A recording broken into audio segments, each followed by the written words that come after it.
Friends, welcome to my YouTube channel learn with engineer Babu. आज के इस वीडियो का हमारा टॉपिक है ट्रांसफार्मर के पार्ट्स और उनके फंक्शन। मतलब ट्रांसफार्मर के जो पार्ट्स लगे होते हैं ट्रांसफार्मर में, वो किस तरह से वर्क करते हैं, ठीक है, और उनका यूज क्या है। इस वीडियो में हम पूरी जानकारी लेंगे। ट्रांसफार्मर कंपोनेंट को आसानी से समझने के लिए इसमें हमने एक ट्रांसफार्मर का इमेज लिया है, जिसमें हमने ट्रांसफार्मर के कंपोनेंट्स या फिर बोल सकते हैं पार्ट्स को हाईलाइट कर रखा है ताकि समझने में आसानी हो। तो फ्रेंड्स, इस वीडियो में हम लोग एक एक करके ट्रांसफार्मर के पार्ट्स और उनके वर्क क्या क्या है जान लेंगे। तो चलिए वीडियो को स्टार्ट करते हैं। तो सबसे पहले हम पहले पॉइंट से स्टार्ट करते हैं। तो ये जो यहाँ से लेकर यहाँ तक का ये जो पार्ट है, इसे ट्रांसफार्मर टैंक बोला जाता है। इसमें ये जो हमारा दिख रहा है आपको, ये पूरा का पूरा पार्ट ट्रांसफार्मर टैंक होता है। और ये होता है रेडिएटर। अगर रेडिएटर को हम लोग हटा दें तो ये पूरा ट्रांसफार्मर टैंक ही दिखेगा। और ये जो हमारा ट्रांसफार्मर टैंक है, इसी टैंक के अंदर पूरी की पूरी वाइंडिंग्स रखी जाती है। अब हम इसमें ये भी जान लेते हैं कि जो हमारा ट्रांसफार्मर टैंक है, इसका यूज कहाँ है। तो ट्रांसफार्मर टैंक क्या करता है कि वाइंडिंग्स को होल्ड करके रखता है, और ये एयर टाइटली सील्ड होता है। ये जो हमारा ट्रांसफार्मर टैंक होता है, ये पूरी तरह से सील्ड होता है, ठीक है, ताकि जो बाहर की मॉइस्चर है इसके अंदर इंटर ना कर पाए। अगर ये बाहर की मॉइस्चर इंटर कर जाती है इसके अंदर, तो ये क्या कर सकती है, ट्रांसफार्मर टैंक को नुकसान पहुंचा सकती हैं। इसे चारों तरफ से पूरी तरह सील्ड रखा जाता है, क्योंकि जो हमारा इन्वायरमेंट का एयर होता है उसमें मॉइस्चर होता है। अगर ये ट्रांसफार्मर टैंक के अंदर पहुंच जाता है तो ये जो हमारी वाइंडिंग्स लगी हैं इसमें, इसको ख़राब कर सकता है। अब बात करते हैं ट्रांसफार्मर के दूसरे पार्ट के बारे में, जो कि है रेडिएटर। इसे कूलिंग फिन्स भी बोला जाता है। किसी किसी ट्रांसफार्मर में 3 लगे होते हैं कूलिंग फिन्स, और किसी किसी में 4 लगे होते हैं। ये इस तरह से दोनों साइड लगा होता है, ट्रांसफार्मर के इस साइड भी और ट्रांसफार्मर के दूसरे साइड भी इसी तरह से लगा होता है।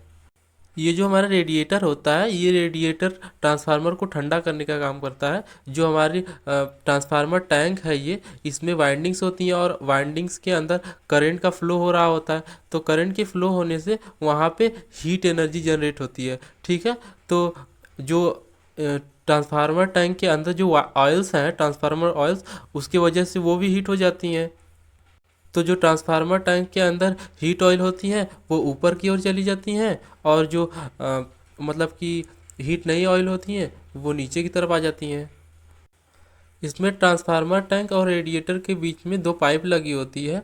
ये इनकमिंग पाइप होता है, यहाँ से लगी होती है, और एक आउटगोइंग पाइप से लगी होती है। तो जब यहाँ से हीट ऑयल जो होता है इसके अंदर आता है, तो ये जो पतले पतले स्लिप लगे हैं, इससे हो करके ये जो रेडिएटर होता है, या रेडिएटर जो होता है, इसको कूल कर देता है, और जो कूल ऑयल होता है फिर से ट्रांसफार्मर टैंक में चला जाता है, ठीक है। इसी प्रकार जो ट्रांसफार्मर हमारा है ठंडा हो जाता है। तो ये जो कूलिंग की पूरी प्रक्रिया है, जो वो रेडिएटर के थ्रू होता है। तो आपको पता चल गया होगा कि ट्रांसफार्मर को किस तरह से ठंडा रखते हैं, और 2 पॉइंट भी क्लियर हो गए होंगे, ठीक है। चलिए अब बात करते हैं तीसरे पॉइंट के बारे में, जो जो कि ये जो तीसरा है, ये भी एक तरह का टैंक होता है, जिसे हम लोग कंजर्वेटर टैंक बोलते हैं। ये क्या करता है, जो ऑयल होती है, ट्रांसफार्मर ऑयल होती है, उनको एक्सपेंड होने में हेल्प करता है, ठीक है।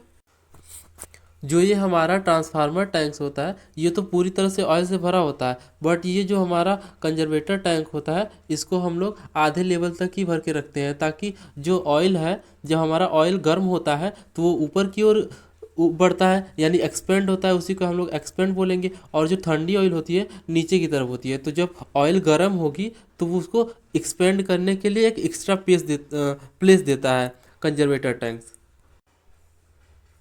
आइए अब फोर्थ ट्रांसफार्मर के फोर्थ पार्ट की बात करते हैं। जो ये ट्रांसफार्मर का फोर्थ पार्ट होता है, इसको हम लोग बूसिंग बोलते हैं।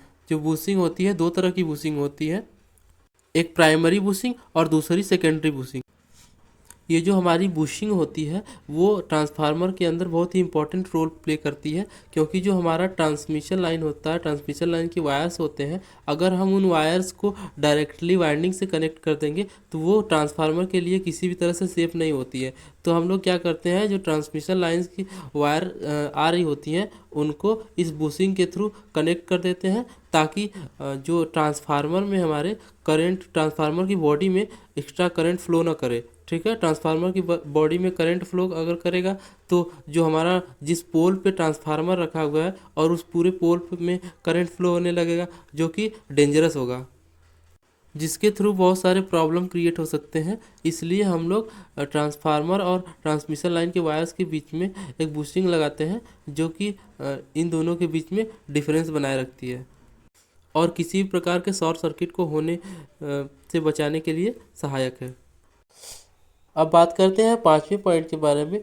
ये जो आप लोग पांचवा पॉइंट देख सकते हैं, ये जो बुशिंग हो सकता है, आप लोग बोलेंगे कि ये इसी की बुशिंग है, बट ये इसकी बुशिंग नहीं होती है। ये जो हमारी बुशिंग होती है ये ग्राउंड टर्मिनल की बुशिंग होती है। अगर आप कहीं पे इलेक्ट्रिकल फील्ड में वर्क कर रहे हैं तो आपको ये नोटिस किए होंगे, आपको पता होगा कि ये जो हमारी बुशिंग होती है, ग्राउंड की बुशिंग होती है, जो हमारे ट्रांसफार्मर का स्टार पॉइंट होता है उसे हम लोग क्या करते हैं, ग्राउंड से कनेक्ट कर देते हैं। तो वो ग्राउंड का कनेक्शन इसी बुशिंग के थ्रू हम लोग करते हैं। किसी किसी ट्रांसफार्मर ये में ए पॉइंट बैक साइड में दे दिया जाता है और किसी किसी ट्रांसफार्मर में ये पॉइंट ऊपर के साइड में दे दिया जाता है। ठीक है, अब आइए बात करते हैं इसके छठे पॉइंट की। जो हमारा छठा पॉइंट है इसे हम ड्रेन वाल्व बोलते हैं। ड्रेन वाल्व की हमें ज़रूरत कब पड़ती है, जब ट्रांसफार्मर के ऑयल्स को टेस्ट करना होता है कि ये सही है कि ख़राब हो चुका है, या उसको फिल्टर करने के लिए इस 6 पॉइंट का यूज़ किया जाता है। अगर हम सबसे पहले टेस्ट की बात करें तो ये जो ड्रेन वाल्व है इससे थोड़ा सा ऑयल का सैंपल निकाल लिया जाता है, जिसे टेस्ट कर लिया जाता है कि ये सही है कि नहीं। अगर हम इसमें फ़िल्टर की बात करते हैं तो फ़िल्टर, इसके ऑयल को फ़िल्टर करने के लिए एक मशीन आता है, जिसके एक पॉइंट को हम लोग इसके थ्रू कनेक्ट कर देते हैं और दूसरे पॉइंट को इसके थ्रू कनेक्ट करके इसके ऑयल को फ़िल्टर कर लिया जाता है। और इसी तरह से हमारे सारे पॉइंट कंप्लीट हो जाते हैं। अगर वीडियो अच्छा लगा हो तो लाइक करिए, शेयर करिए, सब्सक्राइब करिए और अपने दोस्तों के साथ शेयर करिए। Thanks for watching.